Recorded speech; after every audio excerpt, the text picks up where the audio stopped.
교회는 뭐다? 빛이다. 교회는 제자다. 이거는 미래형이 아니라 현재형이라고 그랬습니다. 교회가 된 여러분, 빛이 되십시오. 소금이 되십시오. 제자가 되십시오. 이 말이 아니라 여러분들은 빛입니다.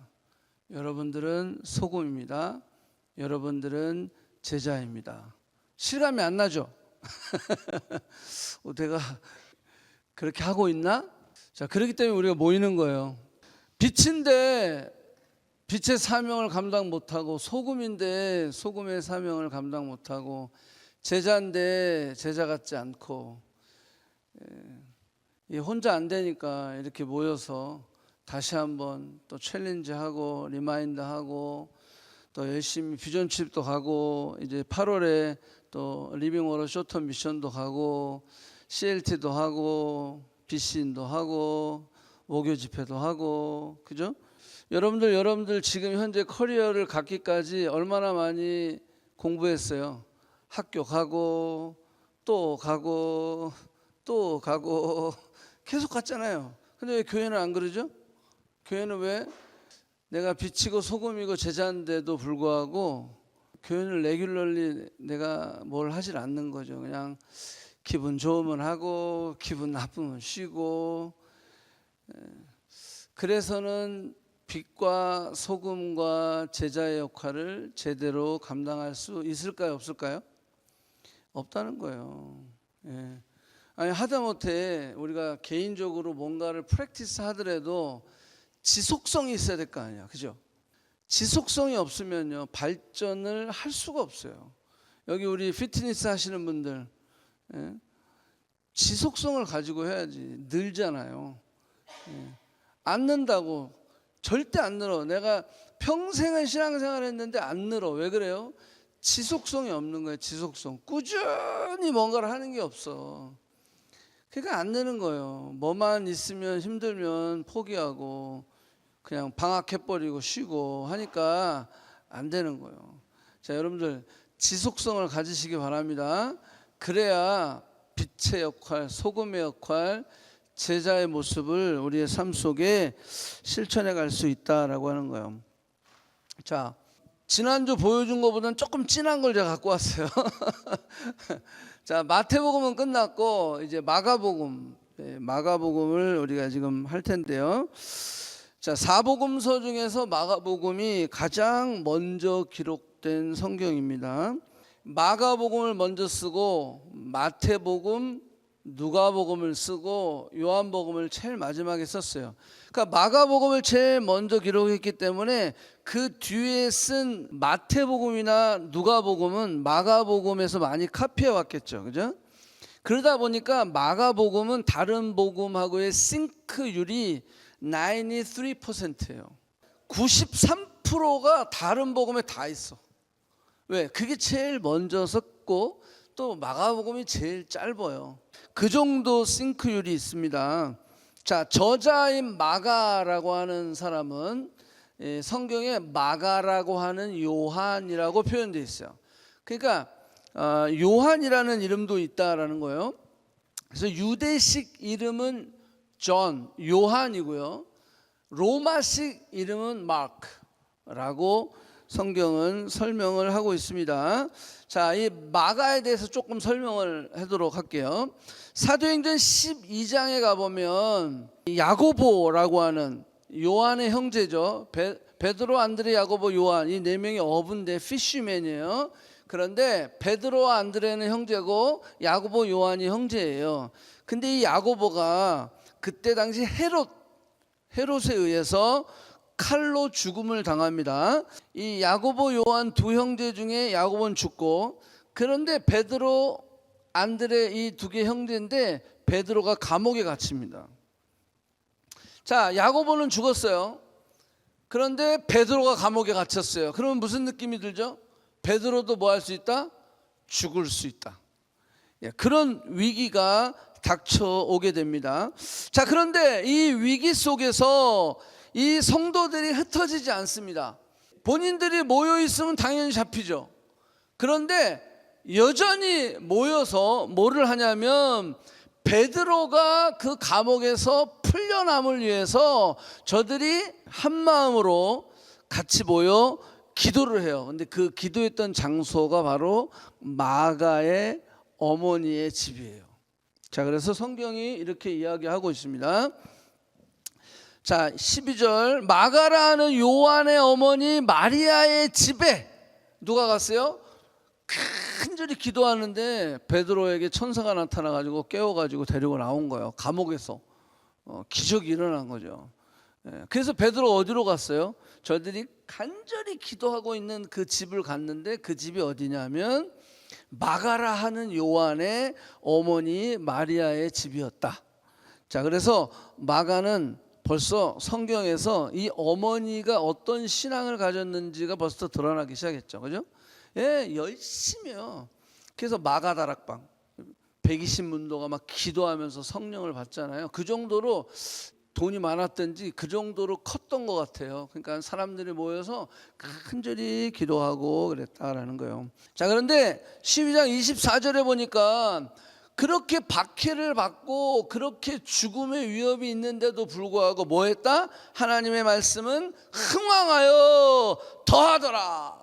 더 말씀을 선포하기 시작한 겁니다. 바나바와 사울이 부조하는 일, 여기 부조했다라는 것은 그 영어로 보면 their mission이라고 되어 있는데 가르치는 일을 이야기해요.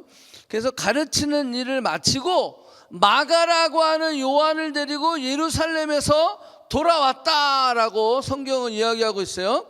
마가라고 하는 요한이 바나바의 사촌 동생이었다라고 하는 거예요. 그래서 늘 바나바는요 이 마가를 데리고 다녔어요. 오케이? 여기까지 좀 안 헷갈리죠? 자, 그 다음에 13장으로 넘어가면 자, 성령이 두 사람을 보냈다라고 하는 것은 누구냐면 바울과 바나바예요. 이게 1차 선교 여행인데 두 사람을 보내서 그래서 실루기아에 내려가서 거기서 배를 타고 구브로에 가서 살라미에 이르러 하나님의 말씀을 유대의 여러 회당에게 전할세 요한을 누구로 두었다? 수행원으로 두었다. 여기 요한은 누구냐? 마가라고 하는 요한. 그러니까 바울의 1차 전도 여행에 누가 같이 갔어요? 마가복음을 쓴 마가가 같이 간 거야. 왜? 누구 덕에? 바나바의 사촌 동생이니까. 여기까지 이해됐죠? 자, 그래서 1차 전도여행을 쫓아갔어요.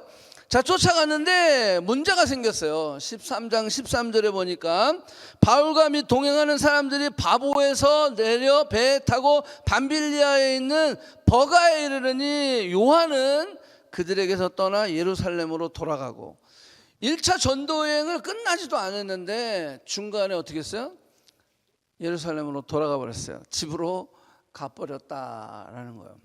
이런 일이 1차 전도여행 때 있었고, 자, 그 다음에 우리가 잘 아는 이제 종교회의가 15장에서 시작돼. 예루살렘 종교회의는 굉장히 중요한 회의입니다. 이때 종교회의를 통해서 드디어 공식적으로 이방인을 향한 선교의 문이 열리기 시작하는 거예요.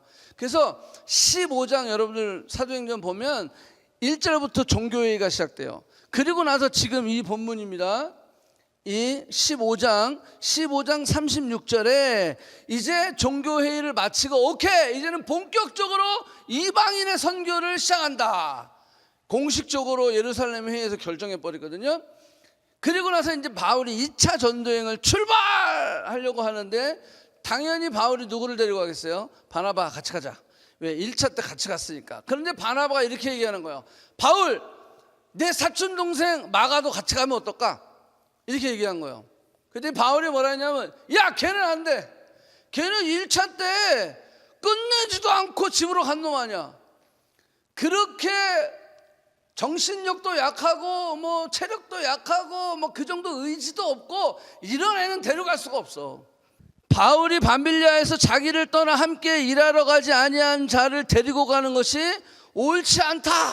이렇게 막 얘기하는 거야. 그러니까 바나바는 그래도 기회를 줘야 될 거 아니냐 막 이렇게 얘기해서 보니까 15장 39절에 서로 어떻게 했다? 심히 다퉜어요. 여러분 바울과 바나바가 그때 당시에는 최고 이 안디옥 교회의 최고 리더였어요. 이 리더 둘이 싸운 거야. 누구 때문에? 마가 때문에. 그래서 여기 심히 다퉜다라는 것은 진짜 심히 싸운 거야. 싸운 거야. 그래가지고 어떻게 됐어요? 갈라서서 오케이? 너는 니대로 가. 나는 절대 마가를 못 데려가. 그러니까 바울이요 바나바랑 싸워가지고 결국은 갈라서서 바울은 누구를 데려가냐면 실라를 데려가고요, 바나바는 누구를 데려가냐면 자기 사촌 동생 마가를 데려갑니다. 자, 이때 사도행전 15장 이후로부터는 바나바는 사라집니다. 이제 누가 등장하냐면 바울과 실라가 등장하는 거예요. 어쨌거나 이렇게 다투어서 딱 찢어졌어요. 자, 그러니까 바나바는 사촌 동생인 마가를 수행원으로 데리고 가자라고 주장한 거고, 그런데 1차 때 이 마가가 중간에 도중 하차를 해서 바울의 마음을 짜증나게 만든 거지. 야, 이 정도 가지고 포기해? 이 정도도 각오 안 했어? 응? 이러면서 하여간 되게 바울한테 찍혀버린 거야. 자, 그래서 결국은 이렇게 갈라져 버렸다. 자, 이렇게 마가가 자기 때문에 형이 바나바 사촌형이 바울과 당대 최고의 투톱이 이방인의 선교의 투톱이죠. 싸워서 갈라져서 헤어지고, 또 상황을 여러분들 좀 이매지네이션 하다 보면 바울이 되게 직선적이거든요. 그러니까 마가를 얼마나 헤집어 놨을까 깠을까, 그런 거를 저는 막 상상을 해본 거예요. 자, 그런데 이 마가가 마가복음을 썼다? 어떤 변화가 있었을까? 우리가 그것을 생각해 볼 수 있어야 된다라고 하는 거예요.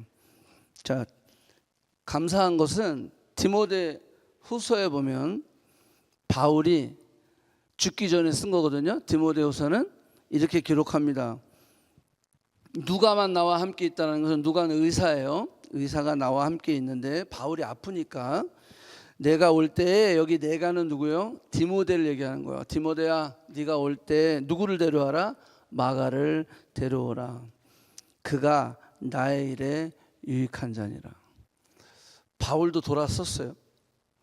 자기가 그렇게 마가를 야단치고 마가를 데리고 가지 않은 거에 대해서 후회도 했어요.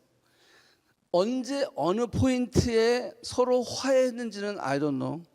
그렇지만 디모데 후서를 딱 보니까 바울이 마가를 이렇게 인정해주고 세워줬구나 라고 하는 것을 우리가 볼 수가 있다라고 하는 거예요. 바나바의 권유로 1차 전도여행을 출발했고, 중간에 돌아온 마가, 바울의 강력한 반대로 바울의 2차 전도여행에 동참하지 못하고 형 바나바와 바울의 사이만 나 때문에 찢어지게 만들었던, 그래서 바나바 사촌형이랑 다른 곳으로 떠나야 했던 마가, 바울과 같이 못했어요.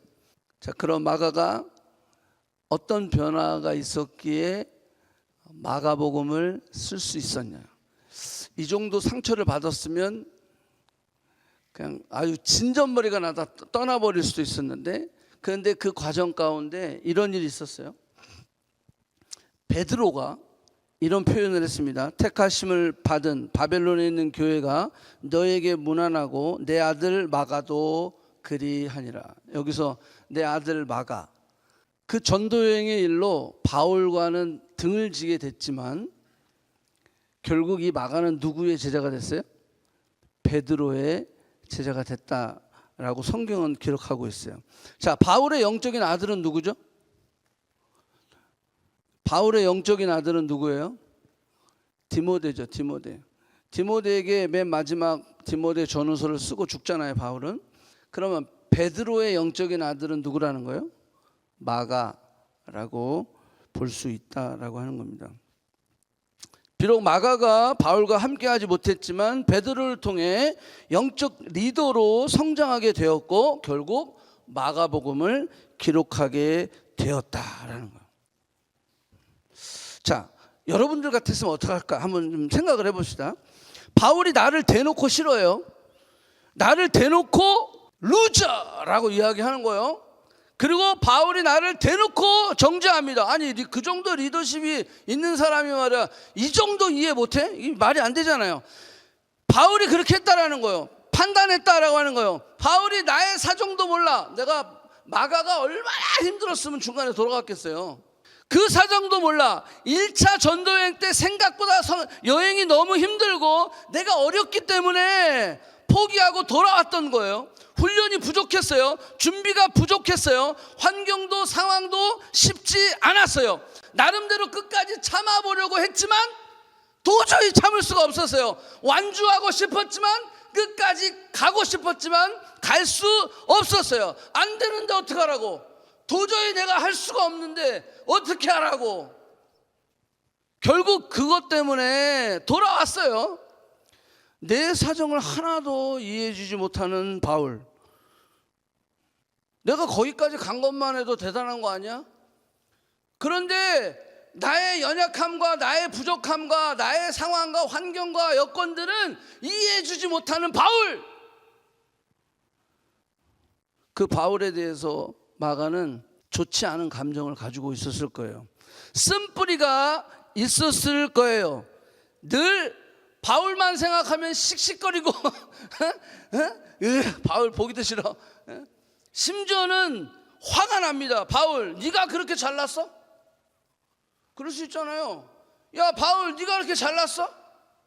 네가 뭔데? 네가 예수님의 직접 제자도 아니잖아. 넌 예수님 3년 따라다니지도 않았잖아.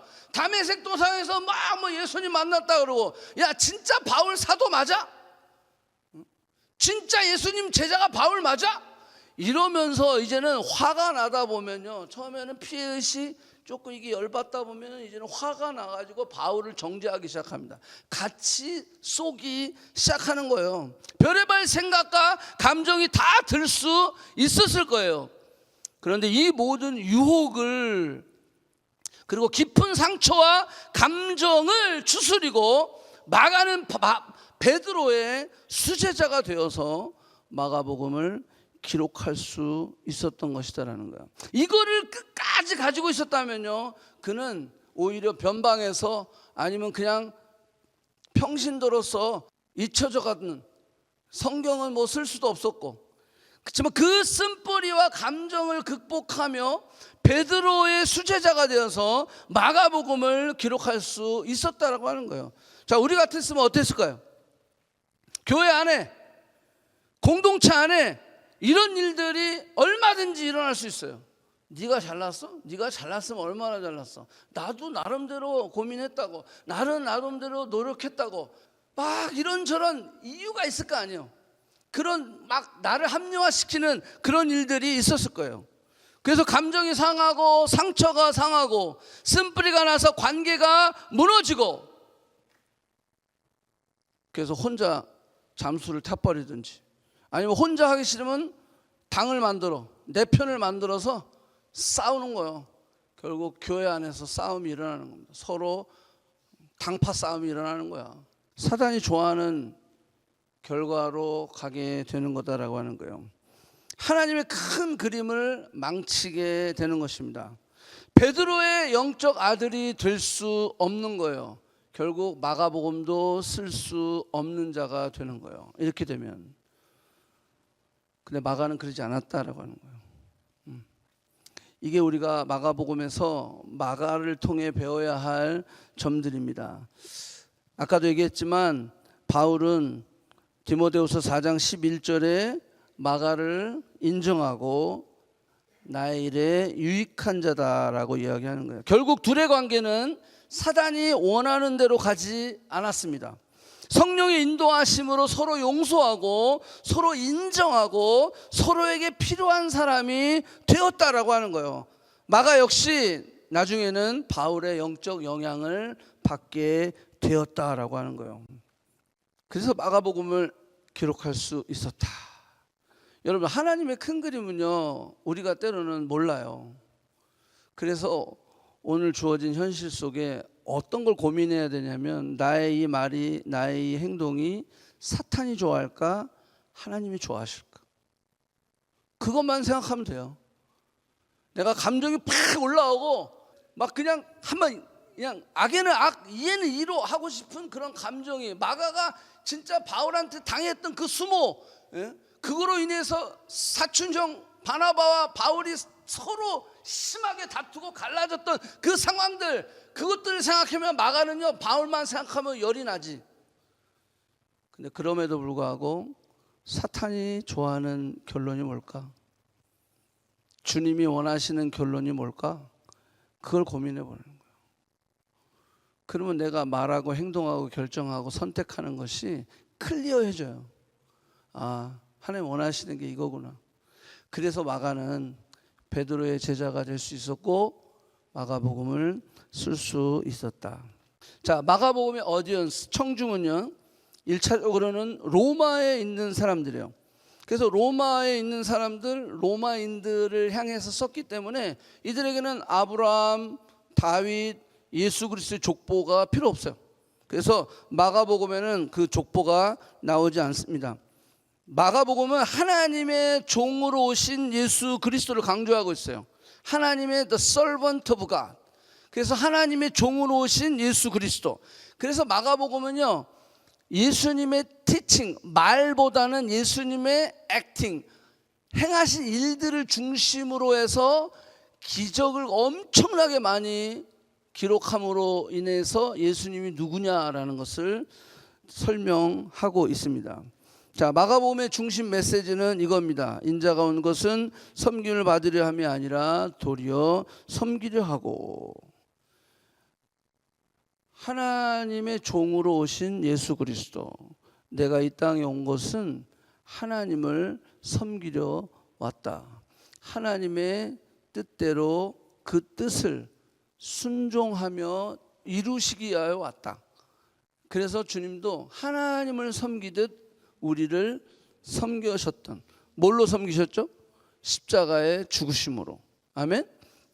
내가 그렇게 왔다라고 이야기하는 거예요. 재미난 것은 마태복음 1장부터 8장까지의 이야기가 마가복음 1장에 다 함축되어 있어요. 자, 그래서 마가복음은요 예수님의 태어남부터 30살까지는 다 생략이에요. 없어. 그래서 마가복음은 예수님의 마지막 죽으시기 전 3년 사역, 그걸 공생의 사역이라고 그러는데 그 공생의 사역만 기록을 하고 있습니다. 자, 그래서 마가복음 1장 1절에 보면 하나님의 아들 예수 그리스도의 복음의 시작이라 이렇게 돼 있어요. 그냥 이거는 그냥 선언이에요. 선언. 그냥 프로클레임, 선언. 마치 창세기 1장 1절 In the beginning God created the heavens and earth. 그죠? 그렇게 그냥 태초에 하나님이 천지를 창조하시니라 딱 선포하는 거죠. 그러면 설명하는 게 아니야. 그냥 선포야. 이거는 기정사실이다라는 거예요. 여기도 마찬가지죠. 마가복음의 시작은 그냥 바로 선포하는 거예요. 하나님의 아들 예수 그리스도의 복음의 시작이라라고 그냥 창세기 1장 1절처럼 선포하는 것을 우리가 볼 수가 있다라고 하는 거예요. 하나님의 아들 예수 그리스도의 복음의 시작이라. 저거를 우리가 잘 한번 보면요. 하나님의 아들은 누구라는 거예요? 예수. 그죠? 하나님의 아들은 예수다. 그리스도는 누구다? 예수다. 저 예수를 중심으로 해서 하나님의 아들 예수 그리스도 복음의 시작이라는 거예요. 하나님의 아들은 누구다? 예수 그리스도. 예수다. 그리스도는 누구냐? 그리스도는 메사야라는 건데 메사야는 누구냐? 예수다. 그러면 복음은 누구냐? 예수다. 이렇게 다 연결되는 거예요. Who is Jesus Christ? 하나님의 아들 그리스도 복음. 그 다음에 그 뒤에 내려가면 주의 길을 예비하라 그랬는데 길, 그 길이다라는 거예요. 예수님은 길이요 진리요 생명이죠. 길이다라고 이야기를 하는 겁니다. 오케이. 자, 근데 여기에 특이한 점이 있어요. 자, 여기 본문에 보면 예수 그리스도의 시작이라 이래야 되는데 뭐의 시작이라고 했어요? 복음의 시작이라 그런 거예요. 이거 좀 달라.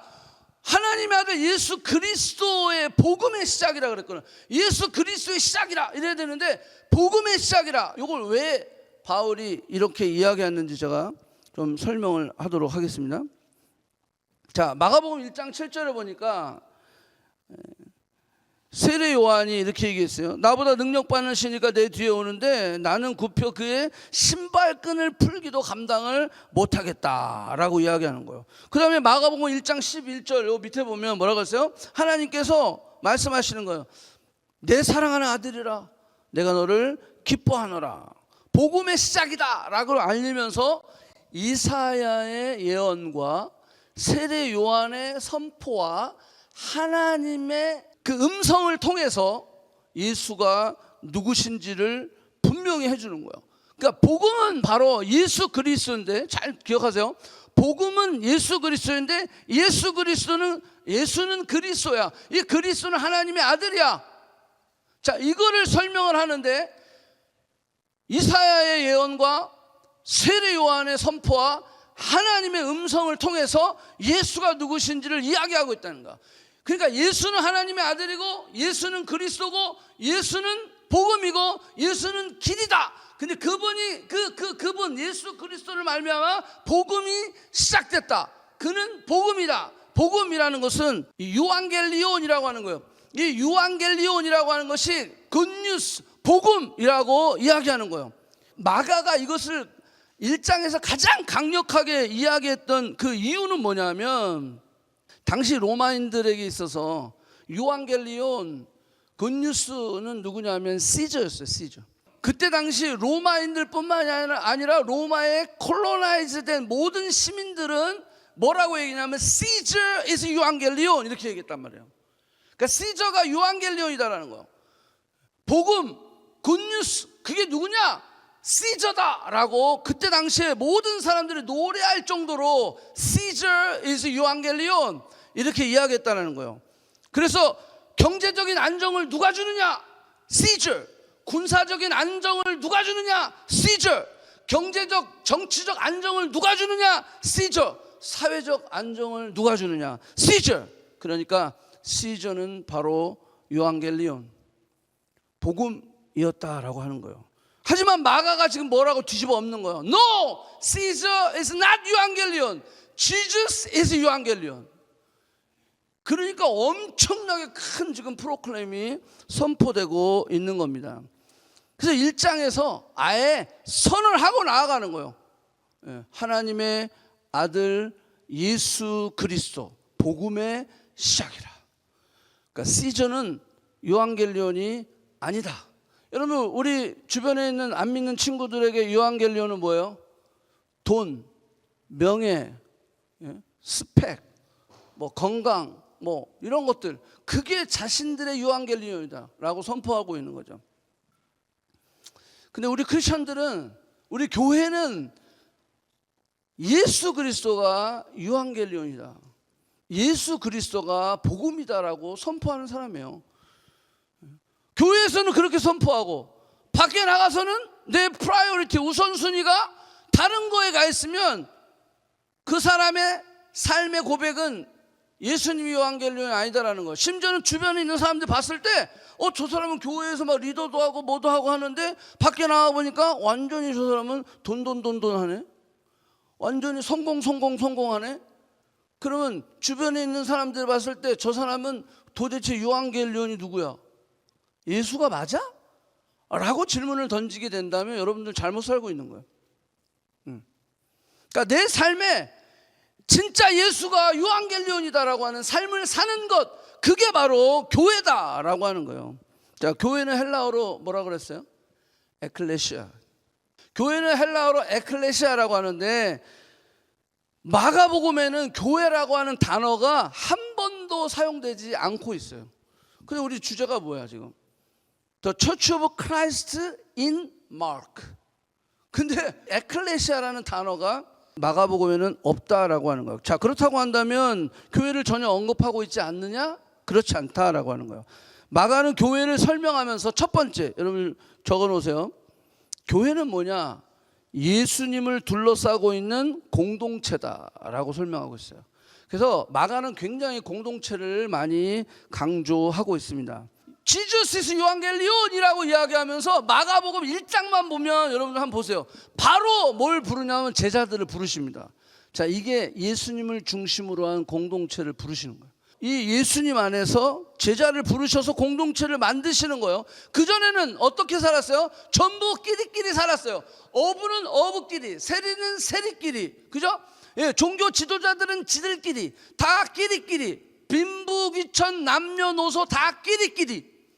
근데 예수님이 이 땅에 오셔서 최초에 부르시는데, 제자를 불렀다라고 하는 것은 에클레시아, 부름을 받아, 세상 속에 부름을 받은 자들이 교회 에클레시아인데, 그 단어는 사용하지 않았지만 예수님, 마가는 1장에서 예수님이 그 제자들을 불렀다라고 하는 용어를 통해서 교회를 설명하고 있다라고 하는 거예요. 그런데 이 교회는 뭐다? 끼리끼리가 아니다라고 하는 거예요. 자, 그래서 제가 이거 뽑아왔어요. 자, 피터 피셔맨, 앤드류 피셔, 제임스 피셔, 존 피셔, 다 어부들이에요. 필립, 이거는 언론이긴 하지만 뭐라고 사람들이 이야기하면, 여기 피시먼거라고 되어 있잖아요. 이거는 생선을 파는 사람들이에요. 그래서 필립은 생선을 파는 사람이었을 것이다, 이렇게 이야기하는 거예요. 바돌로메라고 되어 있죠. 근데 이 영어로는 또 뭐라고 그랬어요? 이게 뭐라고 읽어야 돼? 바솔로 뭐야? 이 사람은 직업이 잘 몰라. 자, 매튜 뭐죠? 텍스 컬렉터. 여러분들 여기 이제, 자, 뭐 카펜터도 있고, 토마스 카펜터, 그 다음에 언론, 그 다음에 그 밑에 또 뭐죠? 이게 페전트라는 게 뭐냐면 농부라는 거예요. 농부. 사이먼, 주이시 내셔널리스트. 여러분들 한번 여기서 보세요. 매튜가 텍스 컬렉터예요. 근데 마태복음을 썼죠. 근데 텍스 컬렉터하고 이 내셔널리스트하고는 어떤 사이냐면 원수예요. 원수. 내셔널리스트는요, 이 텍스 컬렉터 같은 이 매국노들, 이 텍스 컬렉터의 세금 징수받는 사람들은 세금을 걷어가지고 로마에 갖다 주고, 지가 예를 들어서 30% 세금이면요 50% 걷어서 지가 이만큼 먹고 나머지 주는 거예요. 그러니까 이런 도둑놈들이 다 세금 징수원들이었어. 근데 그 매튜가 텍스 컬렉터였는데, 여기 보니까 사이먼이 뭐예요? 주이시 내셔널리스트예요. 이 사람들은 독립운동을 하는 사람들이요. 이 로마에 콜로나이즈 된 거에부터 우리가 이거 해방돼야 된다, 막 이렇게 하니까, 내셔널리스트의 가장 큰 적이 누구냐면 텍스 컬렉터거든. 근데 예수님이요, 이거를 한 공동체로 묶으신 거예요. 이게 말이 됩니까? 저는요, 우리 셀에 얘는 좀 빼줬으면 좋겠어요. 저 가끔 그런 소리 듣거든요. 우리 셀에 이 친구 없었으면 좋겠어요. 근데 이 셀들은요, 아주 힘든 셀이야.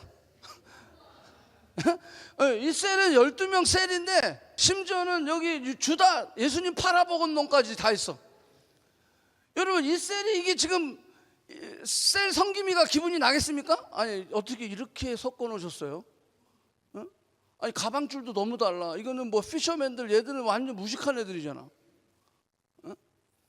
그런데 이 공동체를 예수님이 의도를 가지고 만드셨다라고 하는 거예요. 그럼 왜 이렇게 만드셨을까요? 교회라는 것은 바로 그렇다라는 거예요. 아주 다양한 사람들이 모이는 거예요. 피셔맨도 있고요, 텍스 컬렉터도 있고요, 카펜터도 있고요, 농부도 있고, 생선 장사도 있고, 매국노도 있고. 매국노뿐만 아니라 예수님 자기 선생님 팔아먹을 놈도 있고. 그 전 늘 그래요. 그래, 뭐 똑같지 뭐, 우리 교회도 나 팔아먹을 놈도 있을 거야.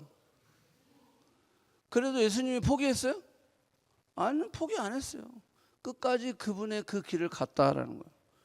저를 어렵게 하고 힘들게 하는 친구들이 있으면 그래, 다 그런 친구들이 있는 거지. 근데 여러분들 거기에 뜻이 있어요. 왜 하나님께서 이렇게 섞어 놓으셨는지, 교회 공동체가 왜 이렇게 진짜 내가 사회 같았으면 저 인간 내가 보고 싶지도 않아. 근데 교회니까 내가 참는 거야. 참으시기 바랍니다. 이해하시기 바랍니다. 하나님 의도하신 게 있다라고 하는 거예요. 예? 자, 예수님이 이런 얘기했어요. 내 가족이 누구냐? 그랬을 때 혈통의 가족이 내 가족이 아니라 하나님의 뜻대로 행하는 자가 내 가족이다. 여러분, 우리가 하나님의 뜻대로 행하기 위해서 뭐 했습니까? 사탄의 뜻대로 행하기 위해서 모인 사람 손 들지 마세요. 시험 드니까 나. 사탄의 뜻대로 나는 행하려고 여기 교회 왔습니다. 그런 사람 없을 거 아니에요. 우리가 교회인 이유는 우리가 하나님의 뜻대로 행하기 위해서 모였기 때문이에요. 그리고 우리가 가족인 이유는 하나님의 뜻대로 행하고 있기 때문이에요. 믿습니까? 아멘, 아멘. 그 예수님이 그 얘기하셨어요. 그러면서 이렇게 섞어 놓으셨다라고 하는 건데, 자, 교회의 공동체 특징은 나의 뜻이 아닌 나의 성격과 감정과 상황으로 끌려가는 것이 아니라 하나님의 뜻대로 행하는 것이 교회의 공동체의 특징이다라고 하는 거예요. 자, 인간은 어떤 동물이다? 사회적인 동물이다. 그래서 이게 사람 인자인데, 사람 인자는 둘이 맞대고 서야 사람이 된다는 거예요. 아담이 혼자 있었으니까 뭐예요? 아, 좋지 못하더라. 그래서 돕는 배필을 줘서 사람이 되게 한 거야. 그러니까 인간은 사회적인 동물이다. 인간은 반드시 공동체를 형성해야 되는데, 공동체의 가장 작은 기본 단위가 뭐다? 가정이다라고 하는 거예요. 그래서 창세기에는 하나님이 가정을 만드셨고, 신약에 와서는 예수님이 무엇을 만드셨다? 교회를 만드셔서 그냥 결혼해서 사는 그 가정이 아니라 하나님의 뜻대로 행하는 자들, 그것이 가정이다, 그것이 교회다, 그것이 공동체다, 하나님의 뜻대로 행하는 너희가 바로 가족이다 라고 이야기하고 있다라고 하는 거예요. 이 보면 이쪽으로 가야죠. 이렇게 사람이 이렇게 걷는 모양이라고 그래요. 저게. 그래서 걷는 모습 해서 인자라고 또 해석하는 분이 있어요. 그 뜻은 뭐냐면 인간은 완벽하게 직립보행을 하는 동물 하나밖에 없다는 거예요. 어설프게 하는 것들은 있어요. 펭귄 직립보행 어설프잖아요. 인간은 완벽하게 직립보행을 하는 동물 중에 하나. 그래서 인간이 저런 인자 사람인을 쓴다라고 설명을 하는 분도 있어요. 어쨌거나 하나님께서 공동체를 통해서 우리를 사람 되게 하시고, 공동체를 통해서 우리를 만들어 가시기 위해서 하나님은 공동체를 만들어 주셨다. 자, 여러분들 군대에 갔다 오신 분들 있잖아요. 이 군대 가면 처음에, 요즘은 뭐 한 5주부터 뭐 한 7주 사이에 이제 훈련을 받죠. 훈련 받고, 훈련 받을 때는요 다 훈련병이야. 그래서 힘들고 어려워도 내무반에 가면 다 동기거든. 다 같이 동지야. 그러니까 힘들고 어려워도 버틴길 수 있어요. 근데 문제는 언제부터냐면 자대 배치를 딱 받잖아요. 거기를 가면요, 어떨 때는 나 혼자, 여러분 신병이라는 드라마 봤어요? 나 혼자 신병이고 나머지는 다 내 위야. 그러니까요 겁도 나고 두렵고 막 깜깜하고요. 누가 야 신병 그럼 네 이병 김지현 이렇게 얘기해요. 그냥 관등 서명이 팍팍팍 나와야 되는 거야. 네. 누가 툭 치면 이병 김지현, 너 툭 건들, 그냥 건들 때마다 이병 김지현, 이병 김지현, 이병 김지현, 이병 김지현, 이병 김지현 이래 죽여봐 다. 그걸 해야 돼요. 요즘 군대는 어떻게 되는지 모르겠지만, 요즘 군대도 뭐 신병 드라마 보니까 뭐 하긴 하던데. 자, 근데요 제가 무슨 얘기를 하려고 하냐면, 제가 사단 군종병이 돼가지고요 사단 본부대를 들어갔더니 제 위로 120명이 있었어요. 내무반이, 그러니까 사단 내무반이 본부대 내무반인데 거의 진짜 끝이 안 보일 정도로, 예. 그래서 제 위로, 그러니까 사단에서 행정 업무 보는 아이들은 다 한 내무반을 쓰는 거야. 120명이 있는 거야. 근데 여러분 생각해 보세요. 내가 딱 이등병으로 왔는데 120명이 위로 있어. 알고 보니까 제 동기도 한 4명 있더라고. 저보다 먼저 온 애들인데 저는 휴가를 갔다 와가지고 포상 휴가를 갔다 왔거든요. 그런데 문제는 뭐냐면 그때서부터 이제 서열을 외워야 돼요. 120명 서열을 외워야 돼요. 누구 밑에 누구 밑에 누구 밑에 누구 밑에 다 외워야 돼요. 이걸 못 외우면 아주 작살 나는 거야. 그리고 더 문제는 뭔지 아세요? 보초를 서러 나가면 내 선임이 누군지를 빨리 파악해서 그 선임의 총을 찾아내야 돼요. 그거 뒤지는 거예요. 딴 총 갖고 갈 수가 없어. 그러니까 이게요, 엄청나게 스트레스를 폭발 직전까지 가야 되는 거야. 그런데 그렇게 섞여 있잖아요. 그렇게 섞여 있으면서 말단부터 회장까지 다 해먹습니다. 처음에 들어갔을 때는 완전히 말단 막 바닥 쓸고 막 이래죠. 나중에 병장 딱 되고 그러면 회장 돼요. 회장 딱 수건, 그러면 수건 딱 와. 딱 와. 여러분들, 이 끼리끼리 공동체에서 이렇게 섞여버리면 사람들이요, 질서와 규칙과 인내와 모든 것을 배우기 시작해요. 그래서 사람이 성숙하기 시작하는 거예요. 그런데 여러분들, 단점은 뭔지 아세요? 사회 구조상에 섞여 있으면 처음엔 잘 배우다가 말단했을 때는요, 그죠? 눈치 보고 질서, 뭐 규칙 철저하게. 근데 사회 구조상 위로 올라가면 어떻게 돼요? 다 깨지기 시작하는 거예요. 질서고 나발이고 하나도 없어. 그래서 사회학자들은 사회나 군대나 이런 어떤 동호회나 서클 안에서의 일정 부분 성장할 수 있지만 오히려 마이너스 성장이 될 수 있다는 거예요. 왜? 내가 높은 자리에 갔을 때 문제가 여러분, 신병 드라마 보면 어때요? 그렇게 고생하고 진짜 개 취급당하던 애가 나중에 나는 절대 내가 선임이 되면 안 그러겠다라고 해놓고 나중에 그게 터져요. 자기도 옛날에 그 지긋지긋한 선임처럼 하고 있는 자신의 모습을 보면서 괴리감을 느끼는 거예요. 자괴감을 느끼는 거죠. 그래서 사회 구조는 어렵다라는 거예요. 제가 왜 이런 얘기 하냐면, 그러면서 심리학자들이나 이런 사람들이 뭘 얘기하냐면, 교회 구조 안에서는 가장 최고의 결과를 낼 수 있다는 거예요. 왜 그런지 아세요? 교회는 밑에 있든 위에 있든 누구로 하나가 됐어요? 그리스도로 하나가 됐어요. 그래서 아무리 위에 있는 사람이라도 겸손하게 예수님이 발을 씻겨주듯이 참고 인내하고 용서하고 용납하고.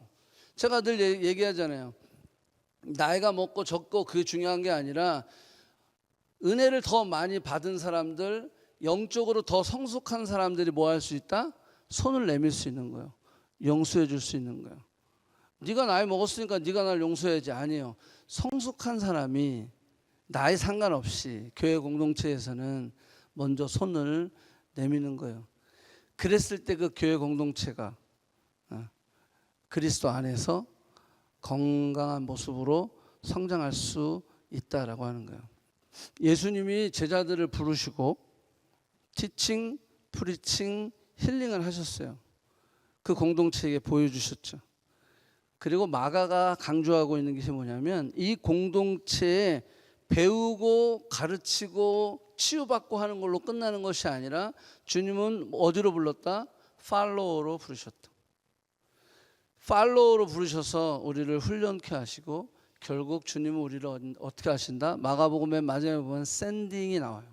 그러니까 교회는 바로 공동체로 부르셨고 팔로워로 부르셨고, 부르신 우리를 훈련하셔서 샌딩 하신다. 자, 이게 끝입니다. 다음 주에 제가 마지막 부분은 하도록 할게요. 자, 한번 기도합시다. 시간 기도할 때